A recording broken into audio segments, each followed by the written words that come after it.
How to uninstall apps on iPhone. To uninstall apps on iPhone, firstly navigate to the app that you want to delete or uninstall. Now tap and hold on the app that you want to delete. When you do that, then this kind of menu will appear. Simply click on Remove App.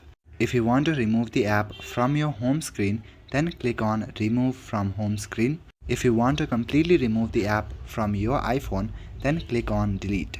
Once this is done, then your app will be deleted. If this option is not working and you are facing some kind of problem, then you can even delete the app from App Store. Open App Store and search for the app, and there you will see an uninstall option. Click on that. Additionally, also look for software updates that may be available for your device. If there are any kind of updates available, then click on the update option to update your system. Finally, give your device a quick restart. After that, your problem will be solved and your app will be uninstalled. That's all for today. Thank you.